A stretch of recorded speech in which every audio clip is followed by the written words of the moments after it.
Okay, first things first before we get to the review. Yes, I am aware about the situation with MoviePass and how it looks like they're probably not going to make it at least past July. I mean, I've heard mixed reports. Some say it could be June, some say July. Some just say it could be the end of summer. I don't know. What does this mean? Well, I'll keep using MoviePass until they go away, if they go away. And, if they do, then, well, the weekly movie reviews are probably going to come to an end unless I hit the lottery or get enough Patreon donors or anything like that. So, yeah.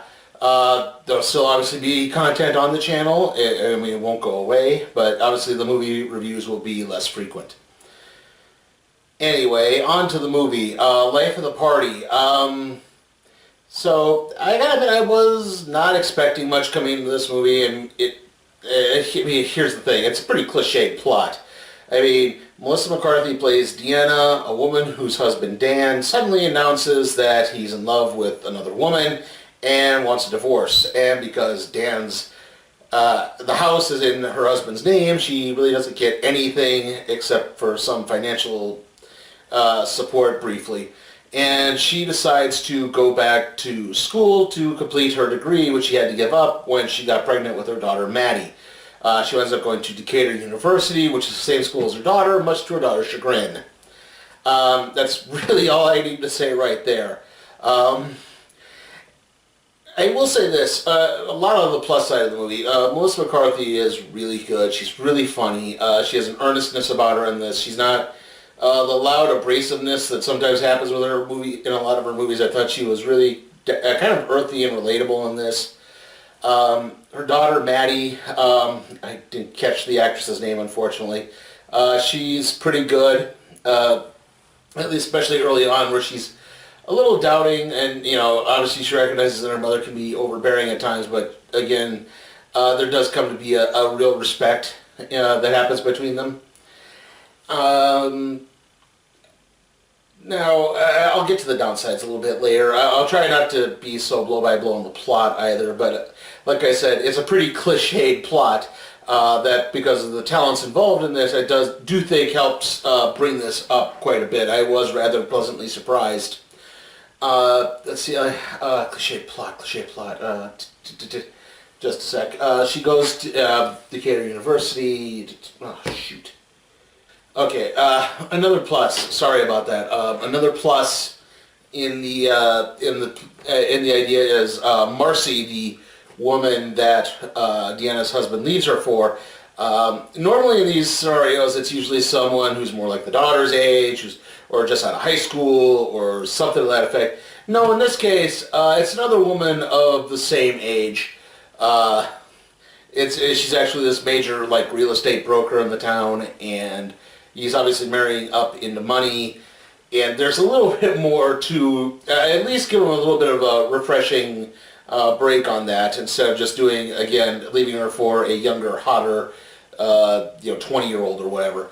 So at least it has that going for it. Like I said, I don't want to come too down. It will come down a little bit on this movie when we get to that point. Anyway, a lot of the movie kind of plays forward at this point. Like I said, it's cliched, but the talent of the cast brings it up. Maya Rudolph plays Deanna's friend, who kind of comes to... it's sort of a ditzy friend who... she's kind of a... How do I phrase this in a way that makes sense? She's very much the sarcastic quipper, but she's also tries...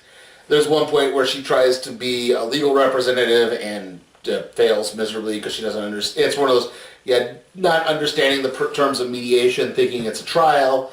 That's that whole scene you see in the trailer for it. Anyway, Deanna moves to, obviously she moves into the university, she has to stay there. She goes to her daughter's sorority and bonds with several fellow sorority sisters, including a girl named Helen, played by Gillian Jacobs, who is a sophomore, but she was in a coma for 8 years. And so her brain's not quite entirely there, but Helen actually winds up taking the same archaeology course that Deanna takes. And it turns out this archaeology course is taught by a former classmate of hers. And basically, I don't know how much actual teaching. It seems to be most of the jokes are just archaeology jokes. Like, yeah, our next chapter in Egypt, it's going to be a pharaoh to remember. Or, I'm trying to think, there were so many corpses that, something about a tomb, I can't remember. I can't remember the exact bit of it, but again, it's all these like sort of archaeology jokes that happen. Anyway, eventually, her friend, her daughter and her friends decide we're going to take her to a frat party to try to pick up her spirits because the divorce is weighing her down. And she winds up hooking up with this guy named Jeff, and they hook up a few more times. They don't like really become a permanent couple, but as Deanna is a little more cognizant of, like, you're great, you're a good guy and everything, but you're just after me because I'm really good, and because we're having really great sex. There's nothing more to it than that. But it turns out that Jeff is the son of Marcy, the one that Deanna's husband dumped her for. So yeah, there's a little bit of in your face there. I will say this is probably the one real drag to the movie, is there's no real inherent threat to Deanna. I mean, you think, the trailers kind of make it look like, she's going to clash with her daughter because her daughter just wants to spread her wings and be on her own, but now her mother's going to be constantly there. Not really. That gets wrapped up pretty quickly. There's another time where it's like, she has to give this big public speech for her midterm, and she's not good at handling herself in public, and she bombs the midterm, but she's allowed to get a retake, and yeah. Again, no real consequence.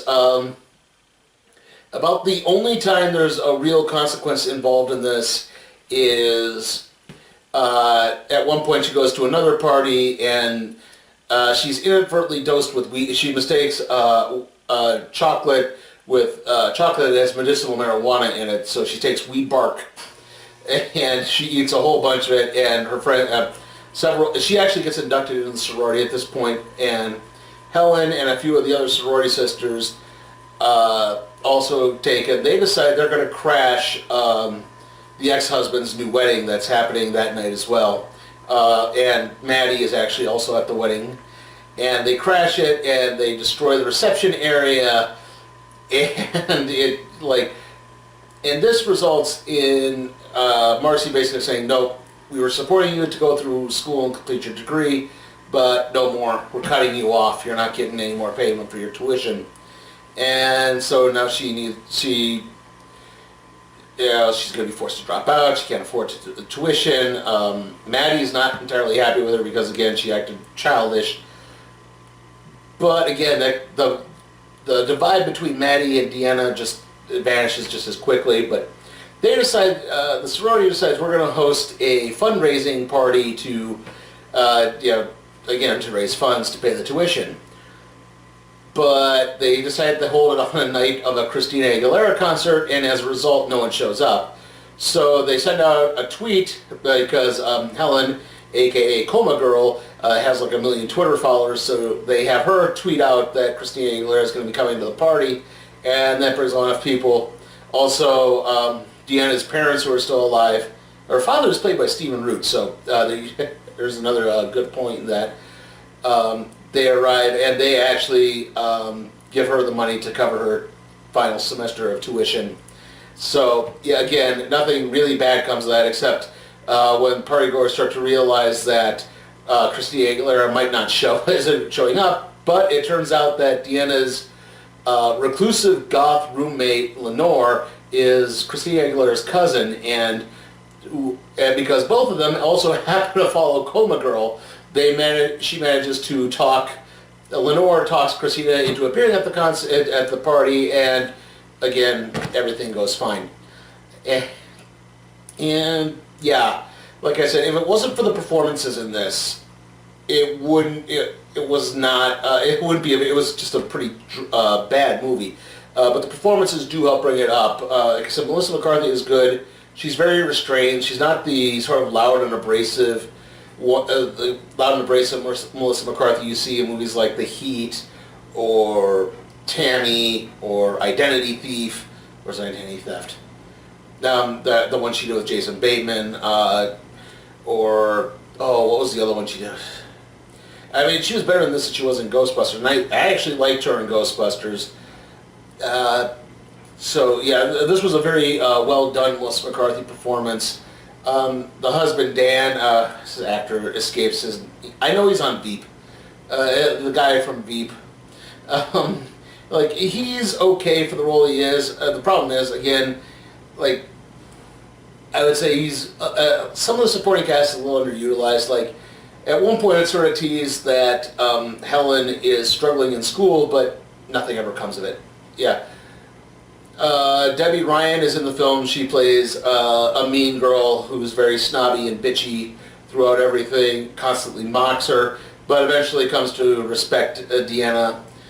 In fact, at one point, while getting into a fight with Helen, the Debbie Ryan character accidentally punches Deanna, Melissa McCarthy, in the boobs, and does actually apologize and sort of owes up to it. And like I said, at that point, the hostility just drops. So, yeah, like I said, there's no real threat. Any threat that comes up is kind of immediately dealt with as the kind of downside to this. But overall, I did like this film. Again, the performances did bring this up. It was actually not overly mean-spirited. Like I said, not. It was cliched, but not overly cliched, not overly mean-spirited throughout most of it, not bashing everybody and bashing everything, that she does to treat this with some responsibility. And I'm going to wind up giving Life of the Party a B. Yeah, like I said, this was a real surprise to me. I wasn't thinking very highly of this. I thought, like I said, this is just going to be cliched. It's going to be another, like how many movies have we seen this where, longtime wife/housewife gets dumped. Yeah. It is the 5th attempt at a UN in space. We'll finally have representatives from all 4 of the major alien governments on board. A last hope for universal peace. 4 previous stations destroyed. Now somewhere on Babylon 5, an unknown evil lurks. Whatever happens now, An evil that could destroy them all. let it be on your own head. The world television premiere. Break for explosion! Babylon 5. Saturday night at 8 on TV 44. Okay, trailer time, and we have mostly new trailers this week, I guess, because now we're getting into lack of return of the summer blockbuster season. We're getting through a lot of that stuff that we were constantly seeing before, so now we're getting new stuff. We have The Seagull. I'm trying to think that was like this period piece romance. Annette Bening, Brian Dennehy, Mare Winningham, and a few others are in it. Like I said, period piece romance. I would say like 1910s to 1920s era, I want to say. Excuse me. It looked kind of interesting, but yeah, it's one of those I don't know if that's ever going to play here. It seems like kind of small and out of the way. Then we had Adrift, again, the movie about Shailene Woodley being lost at sea with her boyfriend. After that we have The Book Club, the movie about the book club of middle-aged women who read 50 Shades of Grey, and it helps them try to reinvigorate their sex lives. Kind of looked funny. It's coming out the same week as Deadpool, so I don't know. Obviously, unless I get a Patreon request, I'm probably not going to see that. The Rioter. I think I spoke about this one earlier, at least last month. It's a movie about a rodeo cowboy who's injured after being thrown from his horse, and he basically winds up having to, I guess it's a character study. He's badly injured and he has to kind of rehab his way back. Maybe not even get into riding again. He becomes like a spirit guide for another horse or something. I don't know. After that we have Mamma Mia, Here I Go Again. Sequel to Mamma Mia. Sequel/prequel. Obviously, in this case, it's a little bit of the Amanda Seyfried character being pregnant instead of getting married, and now we're flashing back to the events that took place before the first Mamma Mia that essentially lead to the first Mamma Mia. And of course, ABBA music throughout. And then we had Ocean's 8 again. Okay, so like I said, obviously next week, the next film will be Deadpool. The next video is going to be the random trade review on Trish Out of Water. Next movie review is, like I said, next movie review is going to be Deadpool, and then after that it'll be Solo, a Star Wars story. Like I said, I'm going to try to keep using MoviePass as long as I can. Again, if MoviePass does wind up going away, which kind of looks like it, I am probably going to have to start employing for some Patreon donations to try to keep up doing weekly movie reviews. If not, I have some ideas for some things to kind of come in. Obviously, I'm still in the middle of the Marvel Netflix catch-up. I have yet to start Jessica Jones Season 2, and Luke Cage Season 2 is coming right up on the bat, so you know, we might have to go back to doing that on a more regular basis. See you all next time.